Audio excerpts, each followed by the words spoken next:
our app and watch complete safe foundation lectures for free. Alright guys, start करते हैं हमारा नया topic that is called as the proportions.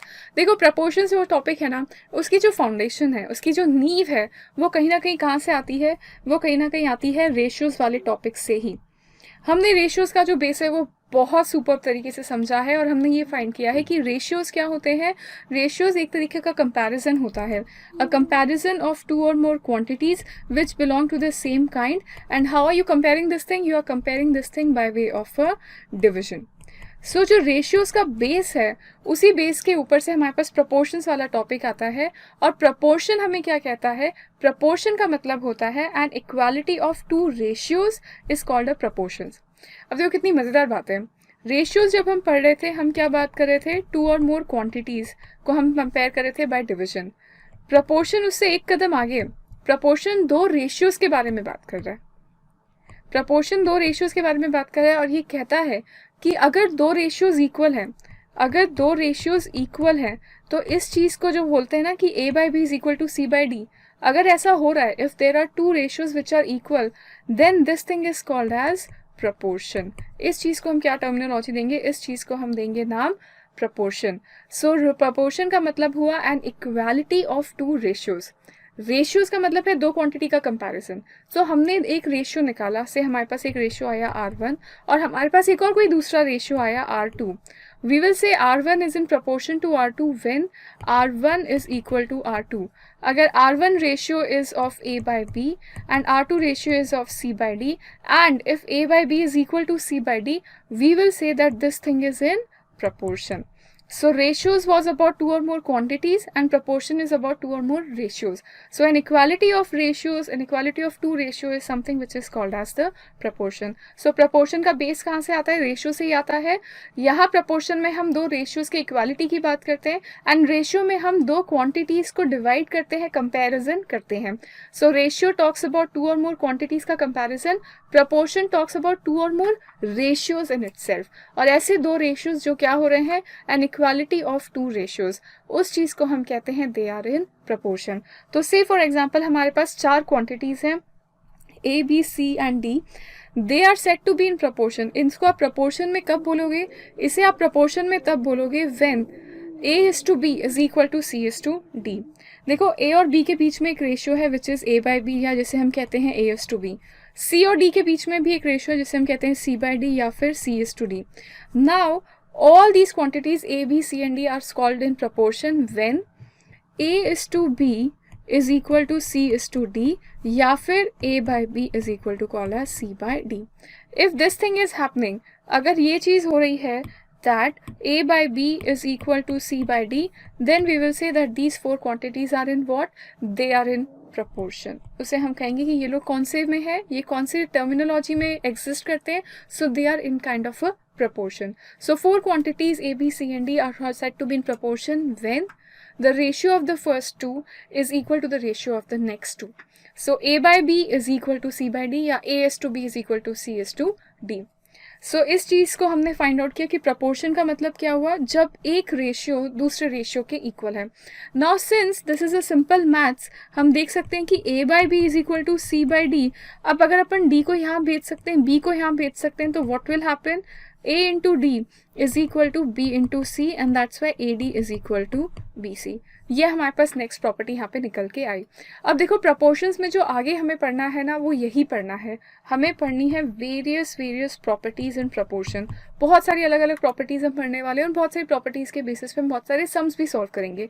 सो अब एक एक करके हम उन सारी प्रॉपर्टीज को फिगर आउट करने की कोशिश करते हैं. वेरियस टर्मिनोलॉजीज जो हमें इस टॉपिक में मिलती है उसको देखने की कोशिश करते हैं. अब suppose you have these four terms. What terms do you have? You have these terms A, B, C and D. अब इन टर्म्स को कुछ नाम दिया हुआ है. सो A और B और C और D जो है, ये हमारे पास suppose there are four terms हुआ इन प्रपोर्शन. तो A को हम बोलते हैं फर्स्ट टर्म, B को बोलते हैं सेकेंड, C को बोलते हैं थर्ड और D को बोलते हैं फोर्थ. ये हमारे पास इन टर्म्स का ऑर्डर है कि A will be called as first, B will be second, C will be third and D will be fourth. Other than this there are more names to all these terms. जो A and D है ना, देखो हमारे पास proportion कैसा है, A by B is equal to C by D. दो ratios है, A is to B and C is to D, which are equal, and that's why all these terms are called as proportion. They are called as की quantities a b c and d are in what, they are in proportion.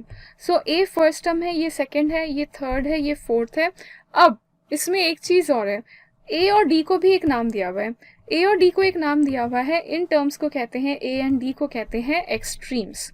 सो जो first और last term होती है उस terms को हम एक और टर्म्स कहते हैं which is extreme. So which are the extreme terms, the first and the fourth term, इन्हें एक्सट्रीम्स नाम कहा जाता है. और जो बीच की दो टर्म्स है ना, विच इज बी एंड सी, इन्हें मीन्स कहा जाता है या फिर मिडल टर्म्स कहा जाता है. These are just the another terms that are being given to these terms.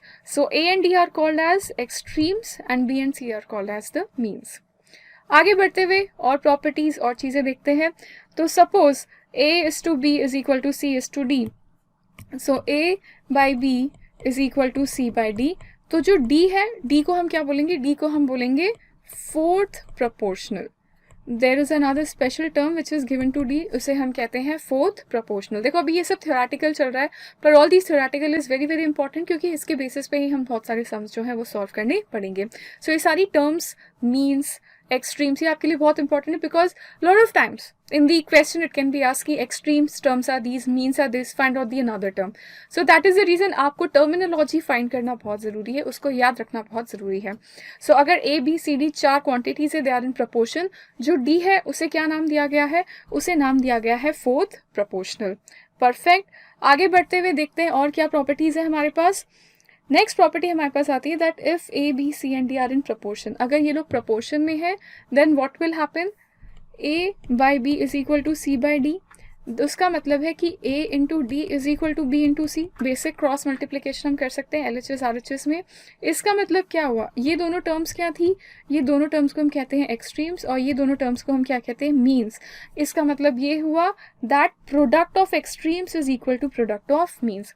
तो ये एक और प्रॉपर्टी हमारे पास निकल के आई जो हमने बेसिकली मैथ से ही सॉल्व कर लिया कि product of extremes is equal to product of means. और इस चीज़ को एक और लाइन बोलते हैं, that is also called as cross product rule. इस चीज़ को एक और वर्ड दिया गया है, that is cross product rule. आपने क्रॉस मल्टीप्लाई किया ना, A इंटू डी और B इंटू सी को. So this is another important feature, important property जो हमें पता चली. आगे बढ़ते हुए प्रोपोर्शंस की थोड़ी और प्रॉपर्टीज देखते हैं. Suppose there are three quantities of the same kind and in same unit. Suppose there are three quantities A, B, C, A. They will be said to be in continuous proportion. अभी तक हमने चार quantity की बात की थी कि A, B, C and D, और हमने कहा था कि A is to B is equal to C is to D. Now suppose there are three quantities. There is quantity A, there is quantity B and there is quantity C. ये लोग कब बोले जाएंगे they are in continuous proportion? When A by B is equal to B by C. Perfect. तो अगर ये तीनों quantities proportion में है उसका मतलब क्या हुआ, इफ थ्री क्वांटिटीज, देखो फोर क्वांटिटीज में तो इजी था, फर्स्ट टू को डिवाइड किया, सेकंड टू को डिवाइड किया, दोनों को इक्वल कर दिया. But if suppose there are three quantities and बोला है कि वो तीनों क्वांटिटीज कॉन्टिन्यूस प्रोपोर्शन में है, उसका मतलब क्या है, जो फर्स्ट क्वांटिटी है सबसे पहले उसको डिवाइड करो मिडल क्वांटिटी से, फिर जो मिडल क्वांटिटी है उसके नीचे लेके आओ थर्ड क्वांटिटी. ये जो रेशियो सेट हुआ ना, इसको हम बोलेंगे कि दे आर इक्वल. इस चीज़ को हम बोलेंगे they are in continuous proportion. So when there are three quantities, उसमें आपको क्या करना है, they will be called in continuous proportion when the first and the middle one, उनको डिवाइड किया, फिर इक्वल टू किया मिडल वन को, उसको डिवाइड किया थर्ड से. दिस इज द प्लेस जहाँ आप बोलोगे that these three quantities are in continuous proportion, जिसे हम AC is equal to B square भी कर सकते हैं या B square is equal to AC जैसा भी दिखाया जा सकता है. So this is my another very important property that comes in to proportion कि suppose there are three quantities, they will be called in proportion, continuous proportion, if B square is equal to AC या फिर A by B is equal to B by C, किसी भी तरीके से आप इसे बोल सकते हैं.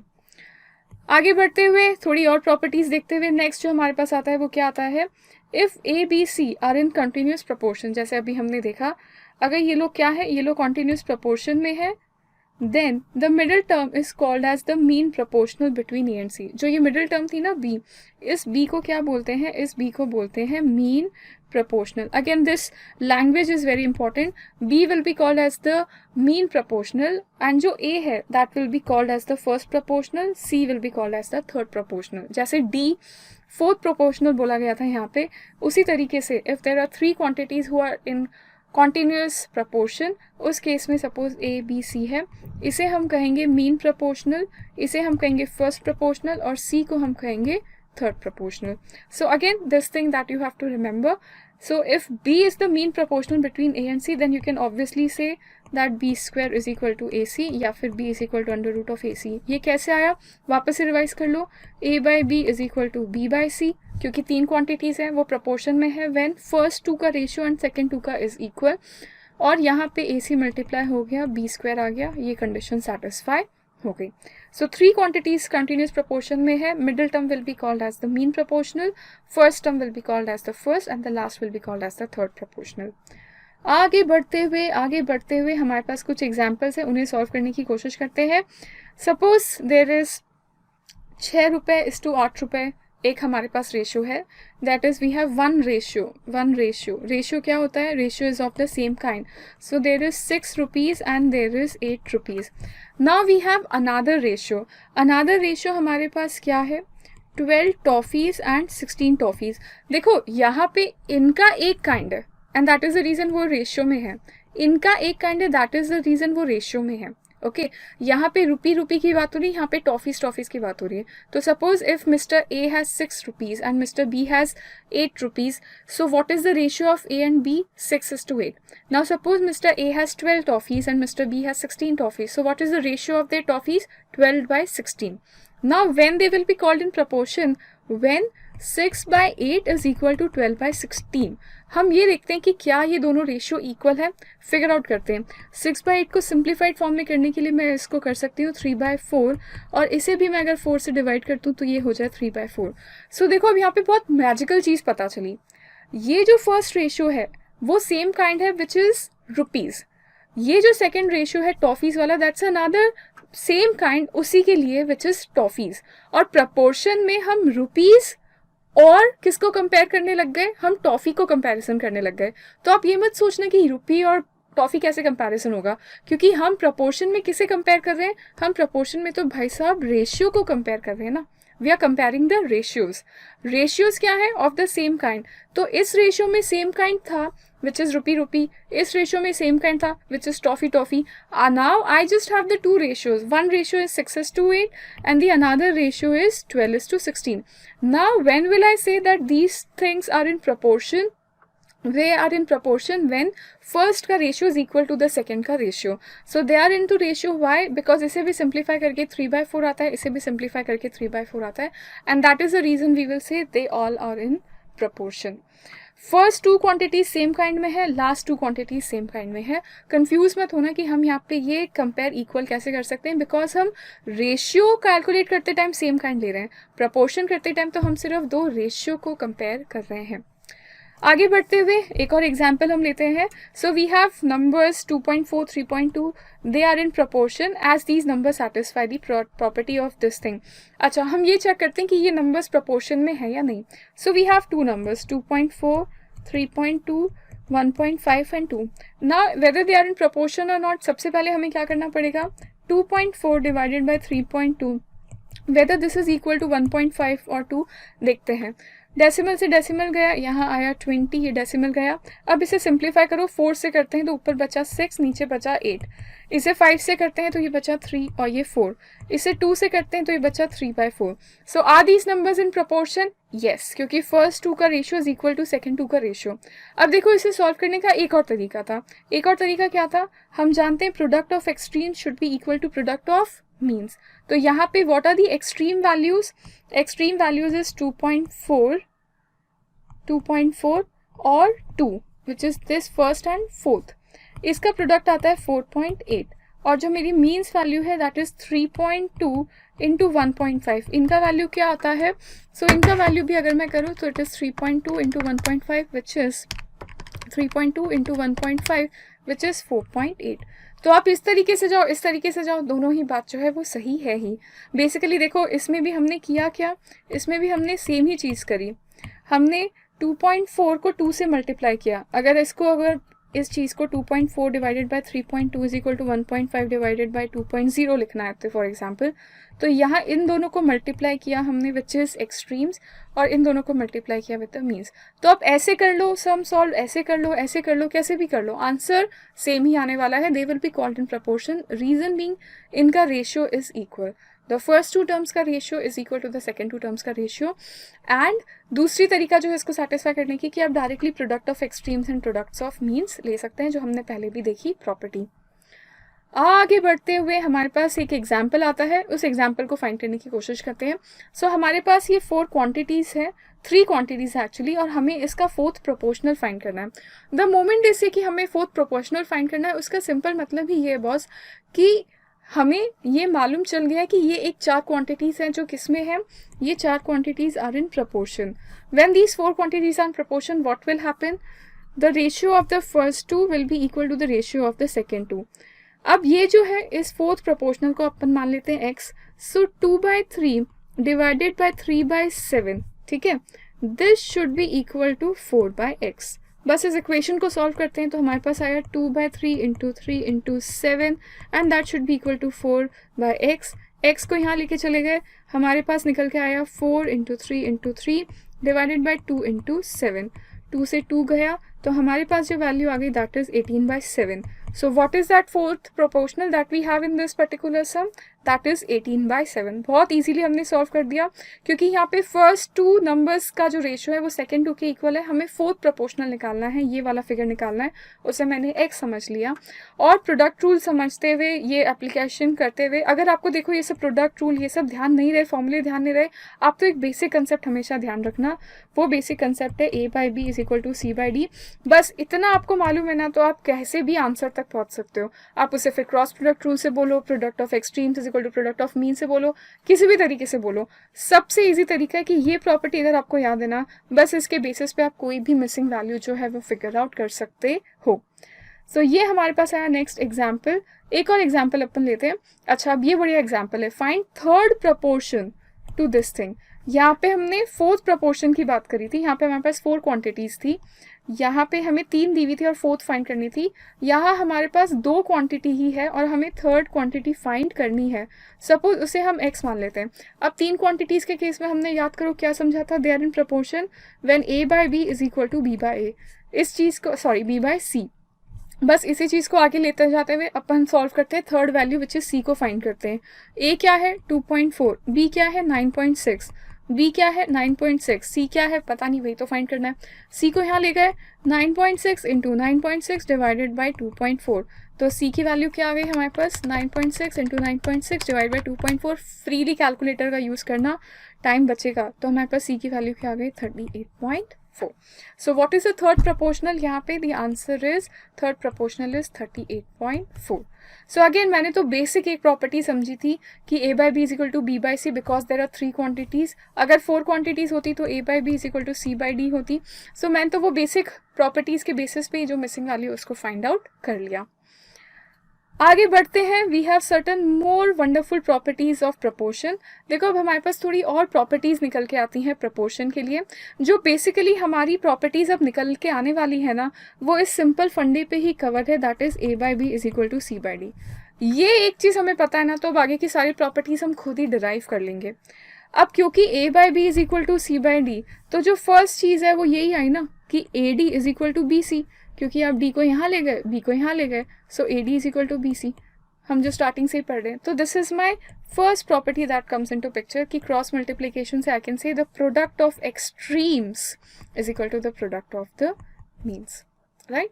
सो ये हमारी फर्स्ट प्रॉपर्टी निकल के आई इन क्रॉस मल्टीप्लिकेशन से। नेक्स्ट प्रॉपर्टी हमारे पास है, next property is called as the invertendo. देखो इन्वर्टेंडो का मतलब क्या हुआ, हमारे पास क्या है बेसिक प्रोपोर्शन की property a/b is equal to c/d, ठीक है। अब सपोज मैं इस पूरी इक्वेशन को अगर रेसिप्रोकल कर सकती हूँ, से फॉर एग्जाम्पल, या मैं इसको ऐसे लिख सकती हूँ कि 1 divided by a/b is equal to 1 divided by c/d। हम जानते हैं LHS में जो कि RHS में करोगे तो सेम ही रहता है। इससे हुआ क्या, B ऊपर चला गया, A नीचे आ गया, D ऊपर चला गया, C नीचे आ गया, तो यही है इन्वर्टेंडो। इन्वर्टेंडो का मतलब क्या है, a by B is equal to C by D, then invertendo का मतलब है b by A is equal to D by C, या फिर b is to A is equal to D is to C. ठीक है, तो इसको आप इस तरीके से भी मेंशन कर सकते हो। ये इन्वर्टेंडो की एक प्रॉपर्टी आती है प्रपोर्शन की। बेसिकली हमने रेसिप्रोकल कर दिया रेशियो का। अगर a बाई बी जो है वो c बाई डी के इक्वल है, तो अगर आप इसको रेसिप्रोकल भी कर दो तो b by A is equal to D by C भी होता है। So this is another very important property जो पढ़ता चलिए हमें इन्वर्टेंडो, आगे कहीं ना कहीं हमें इस चीज़ का काम आता जाएगा। हमने क्या किया, जो रेशियोज दिए हुए हैं इक्वल है उनको रेसिप्रोकल कर दिया, उनको इन्वर्ट कर दिया, b बाई ए को और d बाई सी को। So this is another important property of proportion which is invertendo. Moving on, we have another property which is called as the alternendo. इसका मतलब क्या होता है, अगेन इसका मतलब क्या होता है कि अगर a by B is equal to C by D, then I can also say that a is to c is equal to b is to d. देखो ये भी बहुत लॉजिकल है। इसको सबसे पहले बोलते हैं क्या है, हम बोलते हैं इसको ऑल्टरनेंडो। ऑल्टर किया हमने, देखो अब ये हमारे पास इक्वेशन है बेसिक मैथ से भैया, ये a by B is equal to C by D है। ठीक है, अब हम इसमें क्या कर सकते हैं, हम अगर क्रॉस मल्टीप्लाई करें तो ये a बाई सी और यहाँ b बाई डी भी तो आ ही सकता है ना, c को यहाँ ले गए और b को यहाँ ले गए। अब a बाई सी और b बाई डी इक्वल है, इसका मतलब क्या हुआ, a is to c is equal to b is to d. So this is what another property of proportion. देखो हम यहाँ मैथ्स ही कर रहे हैं, हम कभी इधर इधर भेज देते हैं, कभी इधर भेज देते हैं, कभी डिवाइड कर दिया, कभी रेसिप्रोकल कर दिया, बस इन सब चीज़ों को अलग अलग नाम दे दिया कि अगर a इज टू बी का ratio c is to D के इक्वल है तो a इज टू सी का ratio b is to D के रेशियो के भी इक्वल है, which is nothing but basic math से ही हमें फिगर आउट हो जाता है। आगे बढ़ते हैं, we have another important property. What is that property, that property is called as the componendo. Componendo का मतलब क्या होता है, अब देखो वापस से करो, a by B is equal to C by D. अब बेसिक मैथ्स LHS RHS दोनों LHS और RHS में 1 1 जोड़ दो, तो यहाँ भी हमने 1 ऐड कर दिया, यहाँ भी 1 ऐड कर दिया, सही है, कोई गलत नहीं है। अब इसको कर दो LCM लेके, a plus b by B is equal to C plus d by d, and this is what componendo is. a plus b is to b is equal to C plus d is to d. इसको चाहो तो bracket में ऐसे लिख सकते हो। This is what componendo is, कि आपने क्या कहा कि अगर if a by B is equal to C by D, then a plus B divided by b is equal to C plus d divided by d. इस property of proportions को हम कहते हैं कॉम्पोनेंटो। बस सिंपल मैथ्स वापस से वही चल रहा है। एक प्रॉपर्टी और आती है हमारे पास which is called as the dividendo. हमने कॉम्पोनेंटो में प्लस किया था, डिविडेंडो में हम माइनस कर देंगे। तो suppose a by B is equal to C by d, LHS RHS में से -1 कर दो, तो हमारे पास क्या बचा, a minus B upon B is equal to C minus D upon D. तो this is what this property is कि a minus B is to b is equal to C minus D is to D. अब अगर दोनों को लगा दिया, componendo भी कर दिया, डिविडेंडो भी कर दिया, तो क्या होगा, तो होगा हमारे पास जो प्रॉपर्टी निकल के आ जाएगी वो आ जाएगी ये। देखो कॉम्पोनेंडो का मतलब क्या था, a plus b by B is equal to C plus d by d, और डिविडेंडो का मतलब क्या था, a minus b by B is equal to C minus d by D. अब अगर दोनों को यूज़ करना है तो इन दोनों को क्या कर दिया, इन दोनों इक्वेशंस को हमने डिवाइड कर दिया। जब हमने इसको डिवाइड किया तो क्या आया, a plus b by b into a minus b, और ऊपर चला गया हमारा b, ये ऊपर चला जाएगा, is equal to C plus d divided by c minus d into D, और ऊपर आ गया हमारा d।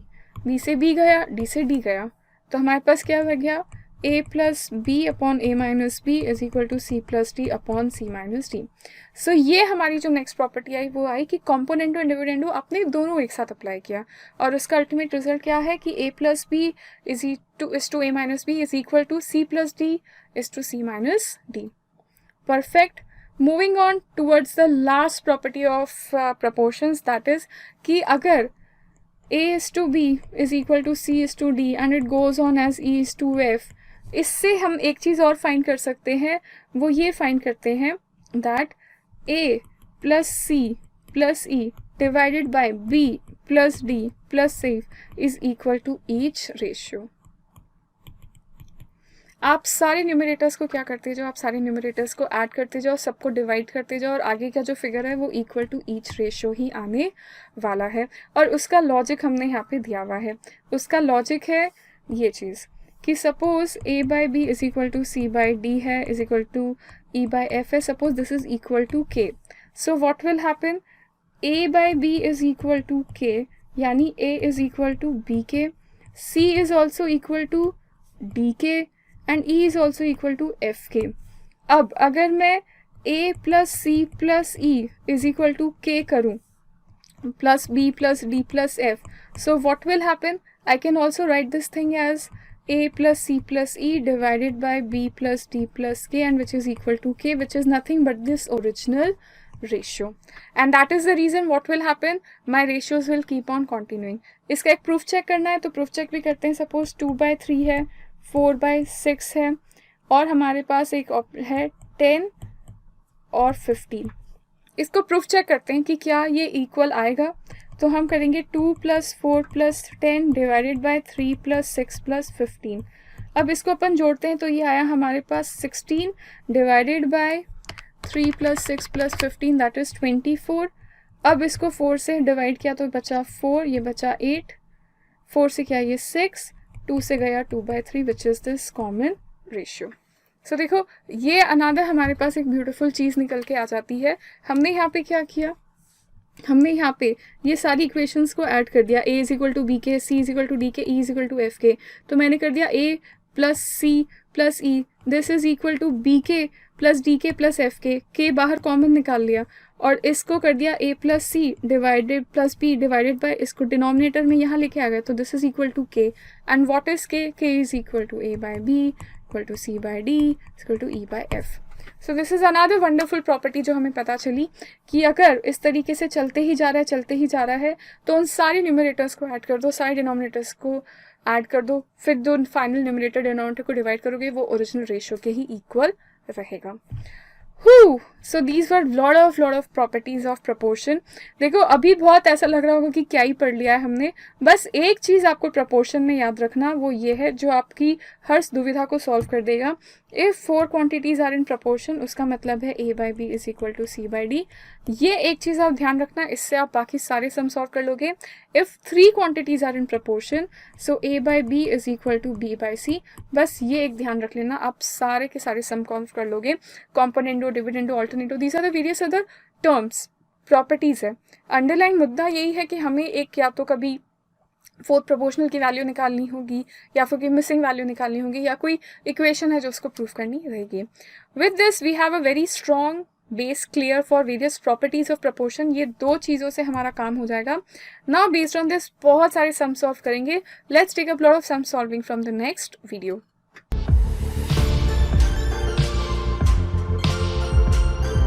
ऑलराइट गाइस, अब आ जाते हैं हमारे फेवरेट पार्ट पे, जहाँ पे हम करेंगे बहुत सारे सम सॉल्व प्रपोर्शंस वाले इस टॉपिक के। अब जो फर्स्ट सम हमारे पास आता है वो आता है दिस क्वेश्चन नंबर 18। क्या बोलता है question number 18? There is a dealer mixes tea costing 6.92 per kg with tea costing 7.77 per kg and sells the mixture at 8.8 rupees per kg and earns a profit of 17.5% on his sale price. In what proportion does he mixes them? Okay. देखो अब ये जो first सम हमारे पास आया ना, थोड़ा अलग तरीके का सवाल है। सम को थोड़ा एनालाइज करते हैं, थोड़ा इस पे समय व्यतीत करते हैं। एक डीलर है, एक डीलर क्या करता है, चाय बेचता है बेसिकली, ही सेल्स टीज, और वो 2 टी को मिक्स करके एक third kind of a T बेचता है। सो उसके पास एक टी है जिसकी जो कॉस्टिंग है, एक टी है उसकी कॉस्ट है 6.92 रुपीज़ पर kg, and there is another tea which costs him 7.77 rupees per kg। उन दोनों को वो क्या करता है, इस टी को और इस टी को मिक्स करता है, और फिर ये टी जो बनती है फाइनल टी, इसको वो बेचता है। He sells this tea at 8.8 rupees पर kg। 8.8 रुपीज़ उसकी क्या है, सेलिंग प्राइस है, और वो क्या करता है, वो प्रॉफिट करता है अपनी सेल प्राइस पे 17.5%।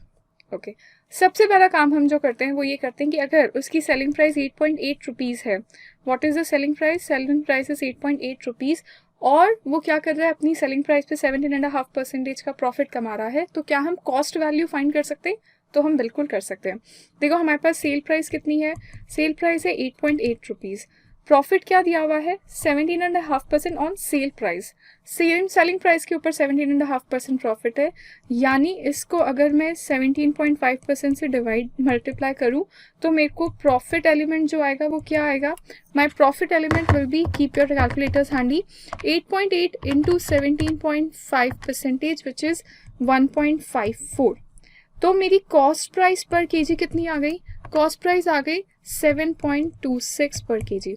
तो मैंने दो चाय पत्ती यूज़ करी थी, एक ऐसी चाय पत्ती थी जिसकी कॉस्ट थी 6.92 और दूसरी चाय पत्ती जिसकी कॉस्ट थी 7.77।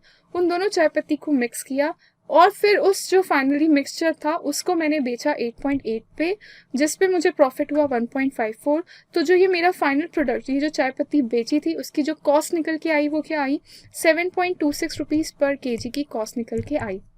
अब हमें क्वेश्चन ये पूछ रहा है कि इन व्हाट प्रपोर्शन ये दोनों चाय पत्ती को यूज़ किया। देखो क्या हम ये बोल सकते हैं कि जो T1 थी उसको भी इक्वली डाला, T2 को भी इक्वली डाला और फिर हमने बेच दिया, ऐसा नहीं है। हमें वो चीज़ फाइंड आउट करनी है कि कौन से प्रपोर्शन में हमने दोनों चाय पत्ती को यूज़ किया है, तब जाके हमारा जो फाइनल टी बना उसकी कॉस्टिंग कैसे बैठी, उसकी कॉस्टिंग बैठी 7.26 रुपीज़ पर केजी। अब देखो यहाँ पे एक बहुत इंटरेस्टिंग बात है, there is T1 and there is T2 और जो फाइनल टी हमारी बनी विच इज़ T3 जो हमने बेची उसकी कॉस्ट है मेरे पास, कॉस्ट उसकी निकल के आ गई 7.26। ठीक है, अब T1 जो है उसकी कॉस्ट कितनी है 6.92, तो यहाँ हम लिख दो 6.92 और ये वाली जो टी है, जो दूसरी टी है उसकी कॉस्ट क्या है 7.77। देखो जो मैंने फाइनल टी बेची ना उसकी जो कॉस्ट आई वो आई 7.26। अब ये जो कॉस्ट है इन दोनों का डिफरेंस निकालो, इन दोनों का डिफरेंस निकालो ओरिजिनल जो टी का कॉस्ट है उससे इन एवरी केस। कहने का मतलब ये हुआ कि सपोज जो मेरी फर्स्ट टी थी उसकी कॉस्ट थी 6.92 और जो मेरी फाइनल टी मैंने बेची उसकी कॉस्ट आई 7.26। इन दोनों का डिफरेंस क्या है, इन दोनों का डिफरेंस निकालते हैं अपन एक बार। 6.92 माइनस 7.26, इसका डिफरेंस आया 0.34 एंड कहीं ना कहीं ये difference is a negative difference. Negative difference इसलिए बोल रही हूँ, नेगेटिव डिफरेंस इसका इस वजह से है क्योंकि यहाँ पे जो फाइनल टी कॉस्ट थी, जो फाइनल टी का कॉस्ट था वो ज़्यादा है और जो मेरी एक्चुअल टी का कॉस्ट लगा है अगर T1 की बात करो तो वो कम है। दूसरी केस में क्या हुआ, जो मेरी T2 थी, जो मेरी दूसरी तरीके की चाय पत्ती थी उसकी कॉस्ट एक्चुअली थी 7.77 बट जो मेरी फाइनल टी बनी उसकी कॉस्ट है 7.26, यानी 7.77 माइनस 7.26 किया दैट इज आया 0.51, एक तरीके से पॉजिटिव। नाउ अंडरस्टैंड इसका मतलब क्या हुआ, इसका मतलब ये हुआ ये ऐसा टी था जहाँ पे कॉस्ट कम थी बट जो फाइनल टी की कॉस्ट थी वो ज़्यादा थी। यहाँ पे एक ऐसी टी थी जहाँ पे फाइनल टी की कॉस्ट कम थी पर इस पर्टिकुलर टी की जो कॉस्ट थी वो ज़्यादा थी। यहाँ पे 7.77 है which is higher than the cost of my actual tea जो मैंने बेची है। इस केस में the cost of the tea which is being used is much lesser as compare to the final tea का कॉस्ट जो मैंने बेचा है। सो वॉट इज़ हैपनिंग, एक जगह मुझे हो रहा है एक तरीके का लॉस और एक तरीके का मुझे प्रॉफिट हो रहा है। सो अगर मुझे इन दोनों का प्रपोर्शन निकालना है कि मैं किस टी को कितना यूज़ करूँ, the only thing that I need to do is कि मैं ये जो डिफरेंस आया ना दोनों का, उन दोनों को प्रपोर्शन में ही मुझे वो बेचना पड़ेगा। तभी क्या होगा, एक का जो प्रॉफिट है वो दूसरे के लॉस को क्या कर पाएगा, कॉम्पनसेट कर पाएगा।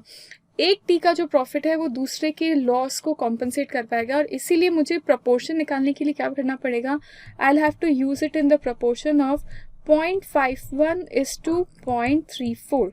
So what is the proportion that I need to use this tea bags? It is 51/34 which is nothing but 3/2. 17 से मैंने इसको डिवाइड किया। So क्यों ऐसा किया, क्योंकि एक जगह प्रॉफिट है एक जगह नुकसान है।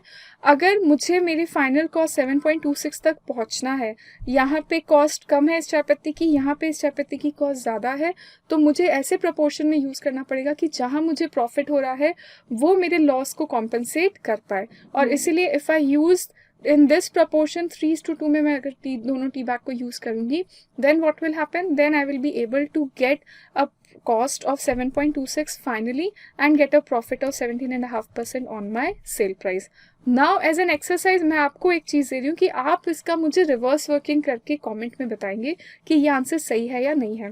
देखो हमारा मोटिव क्या है, हमारा मोटिव है कि ये प्रपोर्शन हमारा सही आया या नहीं आया based on all these figures, ये आपको मुझे क्या करना है, ये आपको मुझे क्रॉस वर्किंग करके देना है। So you have to give me a cross working and tell कि whether this proportion of 3:2 is right और नॉट। वो कैसे होगा, आपको रेशियोज का नॉलेज है, आपको प्रपोर्शन का नॉलेज है, आपको सब नॉलेज है, मुझे बाय वे ऑफ कमेंट करके बताइए कि हाँ बॉस 3:2 इज द राइट। कैसे राइट है उसका एक छोटा सा कैलकुलेशन के साथ। सो विद दिस हमने सॉल्व किया फर्स्ट वेरी नाइस सम, एक टी बैग वाला सम हमने सॉल्व किया जहाँ पे दो अलग अलग टीज को यूज करके एक थर्ड टी बनी थी। फिर उसकी कॉस्ट के बेसिस पे हमने फाइंड किया कि कौन T1 को कितना यूज करना चाहिए, T2 को कितना यूज करना चाहिए, और हमारे पास निकल के आ गया that the proportion in which it should be used is 3:2। आगे बढ़ते हुए नेक्स्ट क्वेश्चन की तरफ चलते हैं। नेक्स्ट क्वेश्चन हमारे पास आता है दिस क्वेश्चन नंबर 19। क्वेश्चन 19 हमें क्या बोलता है, the fourth proportional to this thing is, okay हमें निकालना है फोर्थ प्रपोर्शनल। तो हमारे पास 4 क्वांटिटीज हैं 4, 6, 8 एंड फोर्थ हमें मालूम नहीं, सपोज x। ये लोग क्या है प्रपोर्शन में, इसका मतलब क्या हुआ 4/6 इज इक्वल टू 8/x। तो क्या मैं x निकाल सकती हूँ, बिल्कुल निकाल सकती हूँ। 8 × 6 डिवाइडेड बाई 4, तो x की वैल्यू क्या आ गई 12। So what is my right answer 12, fourth proportional. इसे आप product of extremes product of mean से भी कर सकते थे, जहाँ पे product of extremes is 4x, this into this should be equal to 6 × 8 which is basically nothing. हम वापस इसी इक्वेशन पे पहुंच जाते। किसी भी तरीके से जाओ, राइट आंसर जल्दी से जल्दी फाइंड करना क्या है, आपका उद्देश्य है, आपका मोटिव है, आपका इंटेंट होना चाहिए। आगे बढ़ते हुए question number 20 that says the third proportional to this thing. अच्छा 12, 18 और हमें निकालना है third proportional which is this x। यहाँ पे कितनी क्वांटिटीज है हमारे पास, 3 क्वांटिटीज है, यहाँ पे 4 थी, यहाँ पे 3 है। तो हम जानते हैं बहुत इजी है, 12/18 is equal to 18/x, b² is equal to ac वाली चीज आ गई। तो x मेरे पास कितना आया 18 × 18 डिवाइडेड बाई 12। 4 3 से हटाया, 3 से ये बचा कितना 4, 3 से बचा ये 6, 2 से बचा ये 3, 2 से बचा 2, ये बचा 9। सो मेरे पास आंसर आ गया कितना 27। सो what is my right answer, the third proportional is 27। इसे b² is equal to ac की तरह केस कर सकते, हम वापस से इसी इक्वेशन पे लैंड हो जाते। बहुत बढ़िया, आगे चलते हुए एक और सम इसका सॉल्व करते हैं। What is the next sum that we have, the next sum that we have is the mean proportional between this thing. Acha, so there is 25, there is 81. We have to find out the mean proportional. When I say mean proportional का मतलब क्या हुआ, we have to find a value which is a mean proportional. अब देखो mean proportional समझने के लिए वापस से थोड़ा बेसिक्स पे जाओ। mean कौन सा था और extremes कौन से थे। सो मीन प्रोपोर्शनल समझने के लिए हम क्या जानते हैं, मीन प्रोपोर्शनल के लिए we have a property is equal to b² is equal to ac। तो b² is equal to ac जो आती है वो b² is equal to ac किस तरीके से आता है, that comes as a mean proportional. So अगर क्वेश्चन 21 हमें मीन प्रोपोर्शनल के लिए बोलता है तो हमारे पास वैल्यूज क्या क्या दी हुई है, वैल्यूज दी हुई है 25 एंड 81। ओके तो हमारे पास है mean proportional b² is equal to a, तो 25 × 81, तो हमारे पास b² क्या आया, इसको मैं लिख सकती हूँ 5 × 5, इसको लिख सकती हूँ 9 × 9। अब मुझे मीन प्रोपोर्शनल के लिए क्या करना पड़ेगा, b निकालनी पड़ेगी which is under root of 5 × 5 × 9 × 9 which is nothing but 5 × 9 which is nothing but 45। देखो हमें ये निकालना था कि 25, b और 81, हमें इस चीज़ की वैल्यू निकालनी थी जिसे हम क्या कहते हैं mean proportional.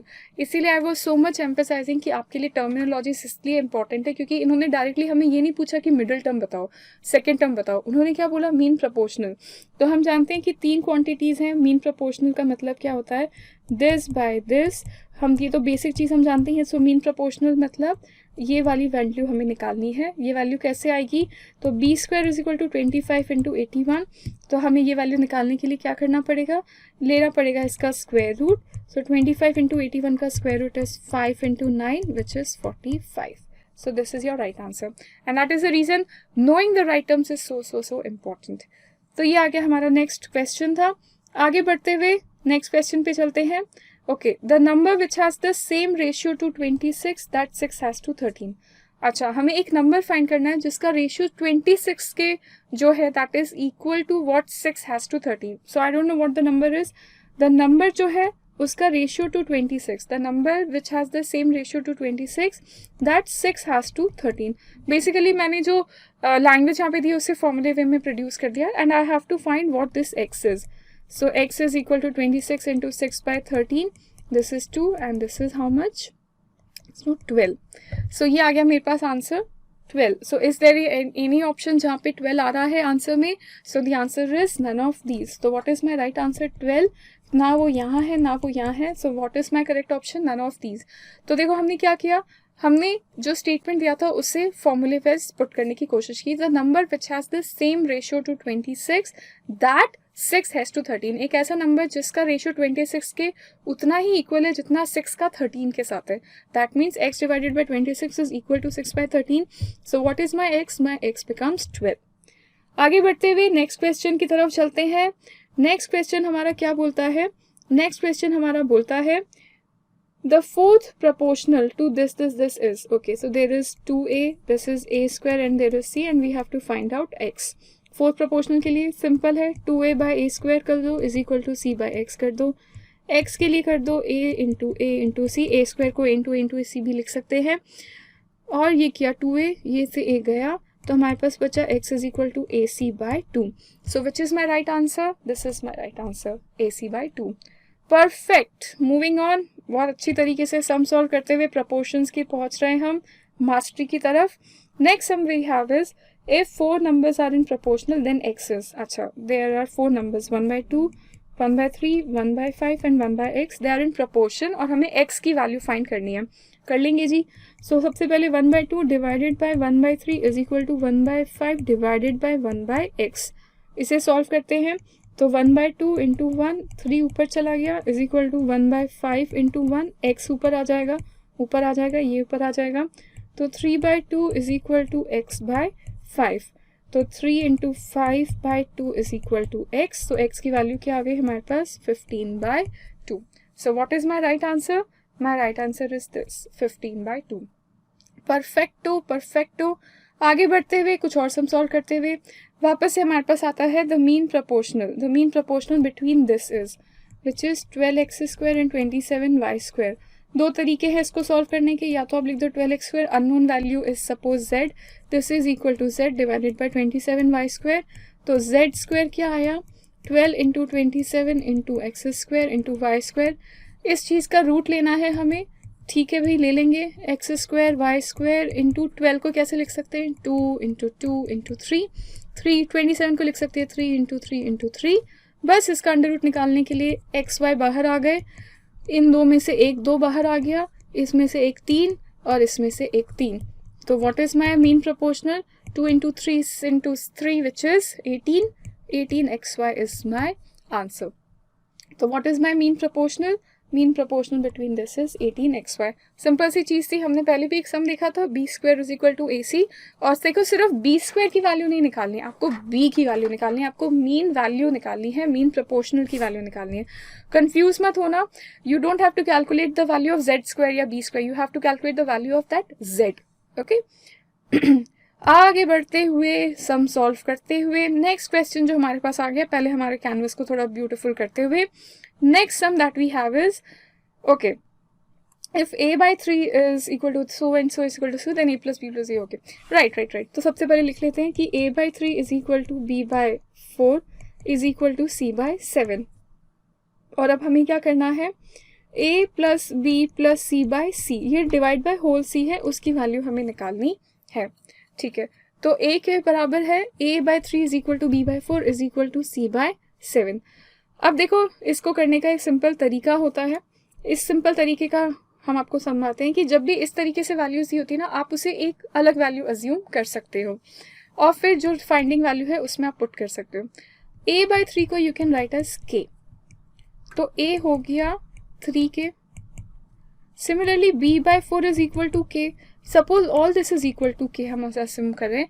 So this is equal to k, this is equal to k, this is equal to k. मैं सबको k की वैल्यू पे लेके आना चाहती हूँ. तो b हो गया 4k. उसी तरीके से c by 7 is equal to k, तो c हो गया 7k. बस अब कुछ नहीं करना है आपको. ये जो आपको वैल्यू फाइंड करनी है ना, इस वैल्यू में ये वैल्यूज पुट कर दो. So what will happen? a plus B plus C कितना हुआ?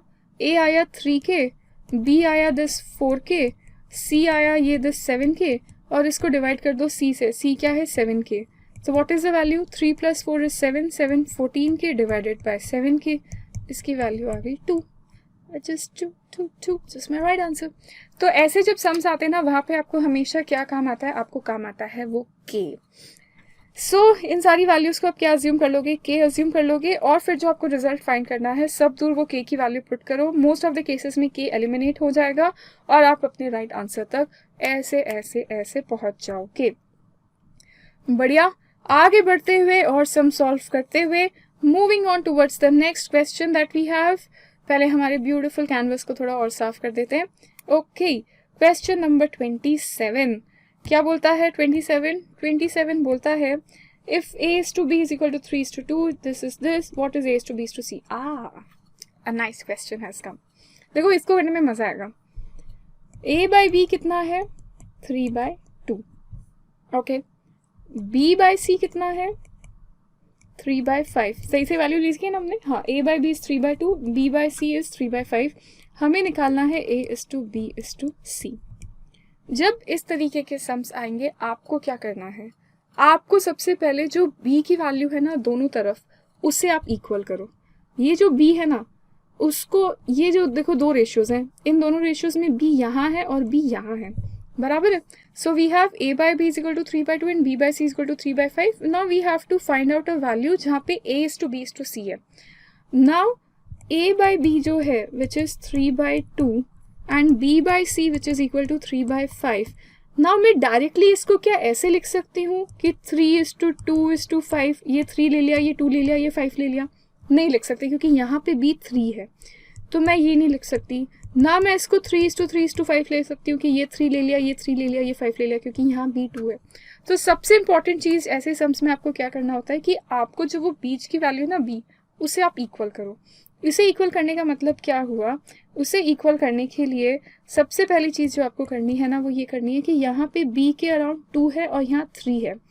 अब इन दोनों का अपन कॉमन वैल्यू लाने के लिए अपन क्या कर सकते हैं? अगर मैंने इसको 3 से मल्टीप्लाई किया, इसको भी 3 से, इसको 2 से मल्टीप्लाई किया, तो व्हाट विल हैपन? ये 6 हो जाएगा, ये 6 हो जाएगा. अब क्योंकि मैं इसको 3 से मल्टीप्लाई करूंगी तो मुझे इसको भी 3 से करना पड़ेगा, और इसको 2 से किया तो इसको भी 2 से करना पड़ेगा. तो अब होगा क्या? a by b कितना आया? 9/6, और b by c कितना आया? 6/10. अब देखो 6 और 6 इक्वल आए क्या? आ गए. b की वैल्यू इधर भी सेम आ गई, b की वैल्यू इधर भी सेम आ गई. अब मैं a is to b is to c को कैसे लिख सकती हूँ? 9 is to 6 is to 10. And this is what my right answer is. 9 is to 6 is to 10. So this is how हम इसको कैलकुलेट करेंगे. 9 is to 6 is to 10 is my right answer. So what will happen? जब भी इस तरीके के sums आएंगे आपको क्या करना है? जो वो b है ना उसकी वैल्यू दोनों रेशियोज में इक्वल लाओ. वो इक्वल लाने के लिए आपको एक पर्टिकुलर नंबर से मल्टीप्लाई करना पड़ेगा दोनों को. दोनों के डिफरेंट नंबर ही होंगे ऑब्वियसली, क्योंकि आपने यहाँ 3 से किया तो ऊपर भी आपको 3 से करना पड़ेगा, और यहाँ आपने 2 से किया तो आपको डिनोमिनेटर भी 2 से मल्टीप्लाई करना पड़ेगा.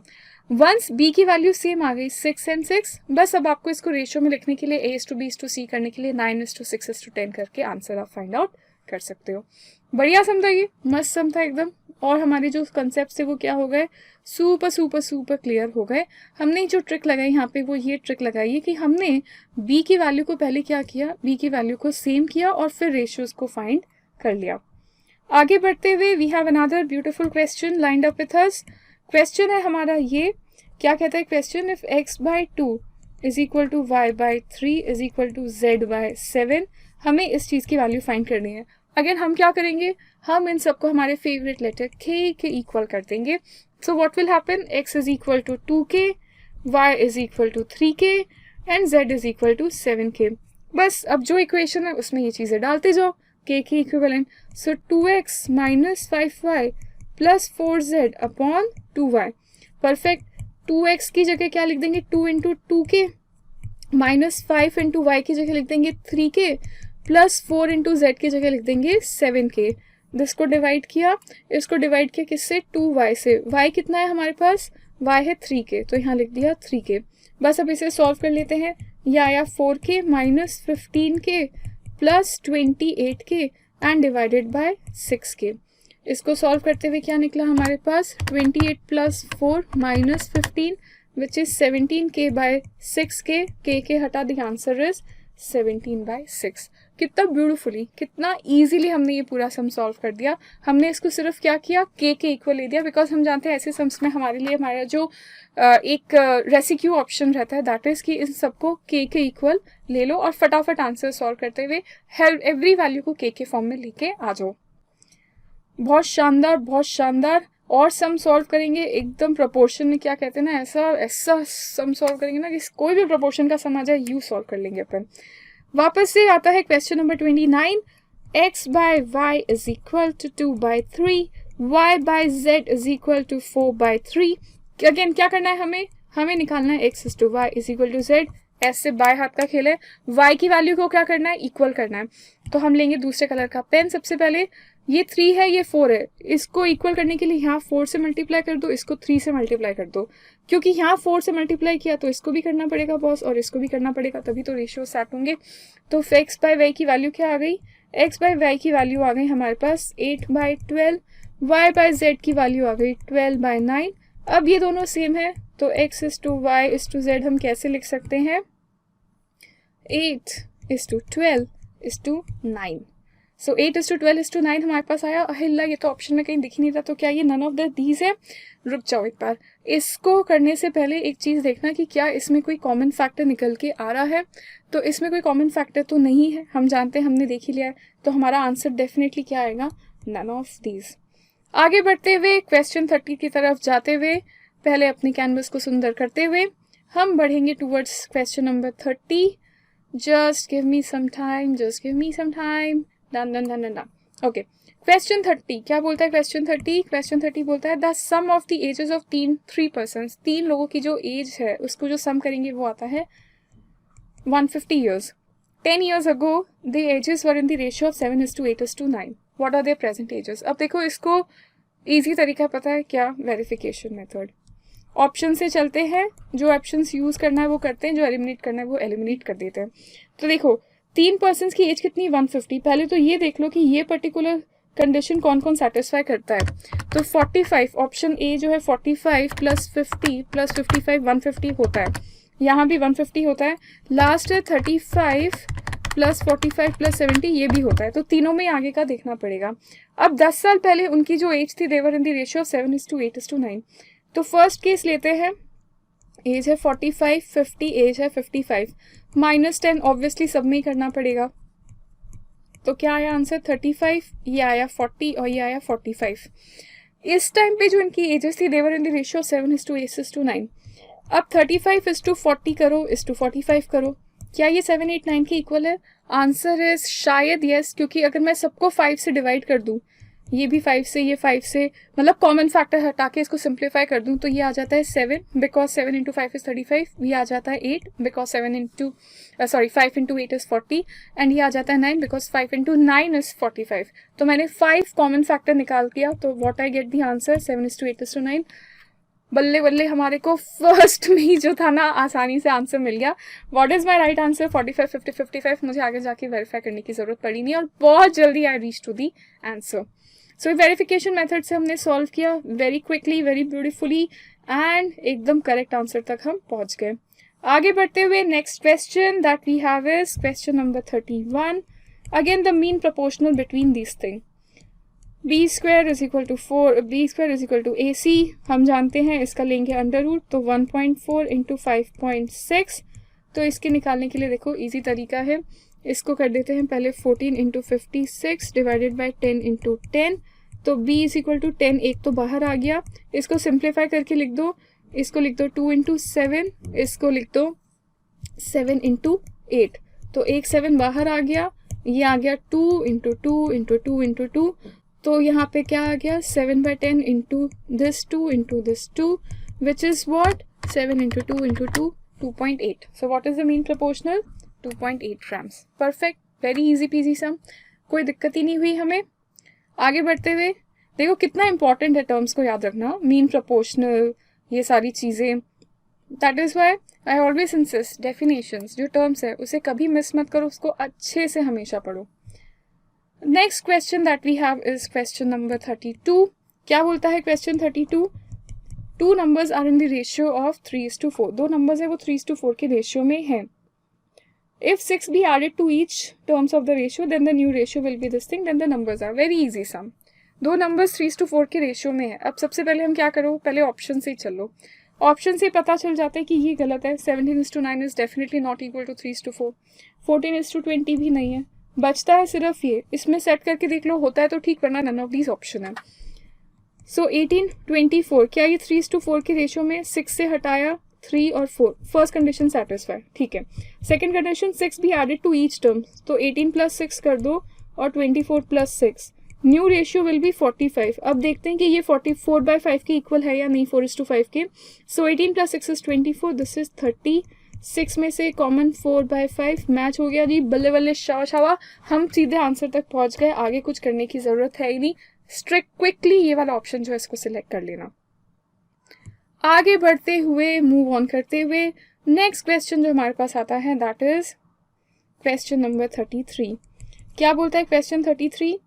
If a/4 is equal to b/5 then which of this is true.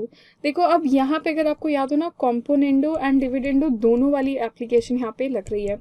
हमने कहा था if a/b is equal to c/d then a plus b upon a minus b is equal to c plus d upon c minus d. Options कुछ वैसे ही है, a+4 divided by a-4. पर यहाँ पे क्या हो गया, ऊपर माइनस नीचे प्लस, तो ये गलत है. यहाँ ऊपर माइनस नीचे प्लस, ऊपर प्लस माइनस, ये गलत है. ये है जो सही है, which is a+4 divided by a-4 is equal to b+4 divide by b-5. ये हमने उसकी कॉम्पोनेंट और डिविडेंड वाली प्रॉपर्टी जो देखी थी वो देखी थी. आप अदरवाइज इसको प्रूफ चेक करना चाहते हो तो हमने वहाँ ऑलरेडी कर लिया. If you want to do it आप आपस से कर सकते हो. नेक्स्ट हमारे पास क्या आता है question, if a/b is equal to 4:1, what is under root of a/b plus under root of b/a. ठीक है, इसको करने के लिए भी देखो बहुत इजी है. a/b क्या है, 4/1. इसका स्क्वायर रूट ले लो. इसका स्क्वायर रूट क्या आएगा, 2/1. ठीक है. अब a/b को आप b/a इज इक्वल टू 1/4 भी लिख सकते हो, हम जानते हैं. इसको कर सकते हो अंडर रूट दिस थिंग, तो ये आ गया 1/2. बस अभी हमें कुछ नहीं करना है. हमें क्या करना है, इन दोनों वैल्यूज को ऐड करना है. तो अंडर रूट ऑफ a/b कितना है, 2/1. So 2/1 plus 1/2 which is nothing but 2. 4 + 1 which equal to 5/2. So what is my right answer? My right answer is 5/2. Perfecto. Last question पे हम चलते हैं. Now this is another nice question. इसे हम करते हैं, ये थोड़ा मजेदार क्वेश्चन हमारे पास आया है. क्या बोलता है ये question, if x plus b plus c minus a is equal to y divided by c plus a minus b is equal to z, a plus b minus c, then हमें कुछ एक वैल्यू निकालनी है if this. हमें find करना है b minus c into x plus c minus a into y plus a minus b into z.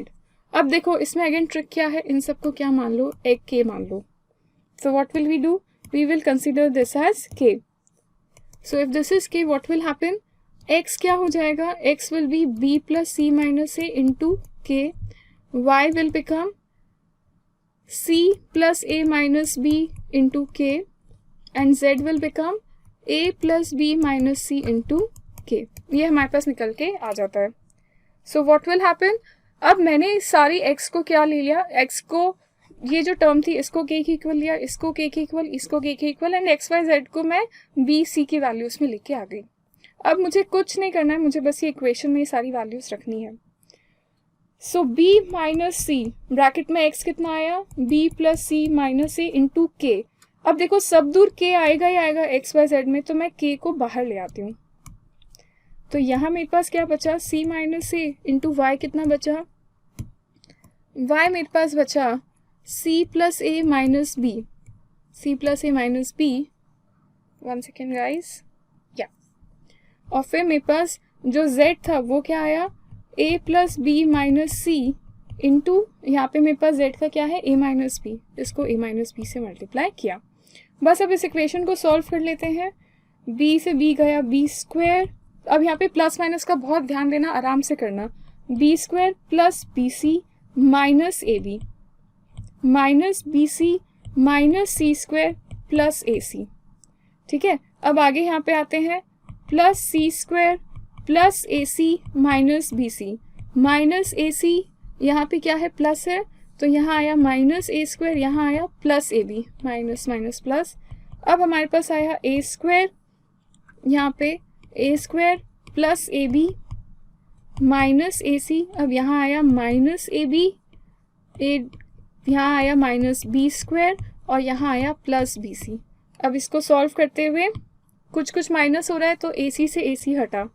ठीक है, ए स्क्वायर प्लस था minus, minus B square B C, A C plus है यहाँ पे, हाँ यहाँ पे ए सी प्लस है तो यहाँ माइनस है, इसको भी हटा दो। यहाँ पे हमारे पास आगे क्या आया, plus A B minus A B. ठीक है, अब आगे चलते हुए हमारे पास क्या आया, सी स्क्वायर से सी स्क्वायर हट गया, ये बी सी से यहाँ पे बी सी हट गया, ये ए बी से यहाँ पे ए बी हट गया, तो क्या हो गया k इंटू ज़ीरो, राइट ना। एनीथिंग ज़ीरो से मल्टीप्लाई करेंगे तो क्या आएगा हमारे पास, ऑब्वियसली ज़ीरो ही आएगा। So what is my right answer, my right answer is the zero. देखो इनिशियली कितना टफ लग रहा था, इनिशियली लग रहा था अरे बाप रे इसकी वैल्यू कैसे निकालेंगे, but it is such an easy thing. And usually ऐसे सम्स में 0 1 आने की चांसेस सबसे ज़्यादा रहते हैं। तो ऐसे क्वेश्चंस में हमेशा उसको किसके अज्यूम कर लो, ऐसे क्वेश्चंस में हमेशा उसको इक्वल कर लो के एंड देन आपको जो रिजल्ट फाइंड करना है उसमें सब दूर वो के की वैल्यूज डाल दो, कहीं ना कहीं वो के एलिमिनेट हो जाएगा, कॉमन निकल जाएगा। Answers would be most of the cases में 1 0, but it depends upon question to question. That brings us to the end of the sum solving part of the proportions topic. बहुत सारे sums हमने solve किए, इसमें बहुत अच्छे अच्छे sums इसमें सॉल्व किए। आगे भी हम बहुत सारे सम्स सॉल्व करेंगे, लाइव में जाके सॉल्व करेंगे। फॉर द टाइमिंग आपको क्या करना है, आपको हमारी ऐप से बहुत सारे सम्स प्रैक्टिस करने हैं। इसके अलावा भी हमने बहुत सारे सम्स दिए हुए हैं। If you have any particular sum with you जो आपको डाउटफुल लगता है, I'll be more than happy if you share that sum with me. मैं कुछ ना कुछ शॉर्ट तरीके से सही तरीके से आंसर आपके लिए ला के दूंगी।